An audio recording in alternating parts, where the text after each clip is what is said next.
Bismillah. Let's make some chicken vegetable or hot and sour soup. You'll need 12 cups of chicken stock. If you do not have enough stock, add water.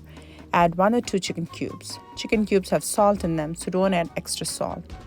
Use vegetables of your choice, julienne them. In addition to chicken, I used carrots, cabbage, peppers, bean sprouts, and corn. You'll also need black pepper, corn flour mixed in water, vinegar and soy sauce, sriracha sauce, or hot sauce. You can even use red chili powder if you don't have sriracha. Toss all ingredients in, let boil for 5 minutes.